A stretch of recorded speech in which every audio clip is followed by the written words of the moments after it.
అందరికీ నమస్తే. శ్రీఖండ్ ఇది గుజరాతీ మరాఠీ వాళ్ళ వంటకం అండి. చాలా టేస్టీగా ఉంటుంది. దీనికి గట్టి పెరుగు తీసుకోవాలి. ఇలాగ పెరుగు తీసుకొని కాటన్ క్లాత్లో వేసుకొని మొత్తం వాటర్ అనేది పిండేసేసుకోండి. ఇలా పిండేసుకున్న తర్వాత దీనిని మనము పెట్టామనుకోండి ఇలాగా 20 మినిట్స్ మిగిలిన వాటర్ కూడా మొత్తము వచ్చేస్తాయి బయటికి. ఇది అనేది పెరుగు అనేది గట్టిగా ఉండాలి.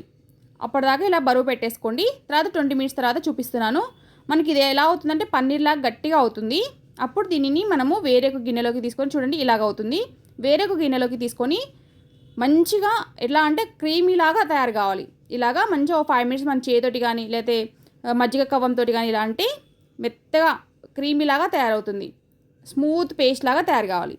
తర్వాత మనం మ్యాంగోస్ ఉంటాయి కదా, మ్యాంగో పీల్ చేసేసి చిన్న చిన్న ముక్కలు కట్ చేసేసుకొని దాన్ని కూడా మిక్సీ పట్టేసుకొని ప్యూరీ లాగా తయారు చేసుకోవాలి. ఎటువంటి పలుకులు లేకుండా స్మూత్గా ఉండాలి. చూడండి ఇప్పుడు ప్యూరీని ఇందులోకి క్వాంటిటీని బట్టి వేసేసుకోండి. ఇలాగ వేసేసుకొని దీంట్లోకి షుగర్ వేస్తారు. షుగర్ కంటే కొంచెం మనం మిల్క్ మేడ్ వేసామనుకోండి ఇంకొంచెం డిఫరెంట్ టేస్ట్గా చాలా టేస్టీగా ఉంటుందని నేను మిల్క్ మేడ్ వేస్తున్నాను అండి. మీరు లేకపోతే మీరు షుగర్ అయినా వేసేసుకోవచ్చు ఇందులోకి. ఇంకా చాలామంది దీనికి నట్స్ యూజ్ చేస్తారు, డ్రై ఫ్రూట్స్. ఎవరి ఇష్టం వాళ్ళది, టేస్ట్ని బట్టి మీకు నచ్చినట్టు యాడ్ చేసుకోవచ్చు. తర్వాత కుంకుమ పువ్వు కూడా యాడ్ చేయాలి ఇందులోకి. ఇంకా యాలకుల పొడి కూడా. ఇలాగ మొత్తం కలిపేసుకున్న తర్వాత మిల్క్ మేడ్ వేస్తున్నాను. మీరు ఈ టైంలో మిల్క్ మేడ్ ఇష్టం లేకపోతే మీరు షుగర్ అయినా వేసుకోవచ్చు.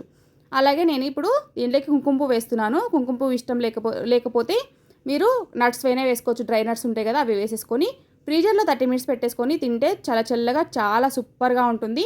ఇంతేంటి చాలా ఈజీగా శ్రీఖండ్ తయారు చేసేసుకోవచ్చు. దీనిని రకరకాల ఫ్లేవర్స్ తోటి తయారు చేస్తారు. కొంతమంది ప్లెయిన్గా చేస్తారు, కొంతమంది మ్యాంగో వేస్తారు. ఇలాగ రకరకాలుగా చేసుకోవచ్చు దీనిని.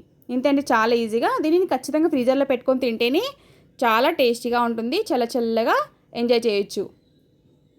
ఐస్ క్రీమ్ లాగా అనిపిస్తుంది taste. Thank you for watching. Please support my channel. By by.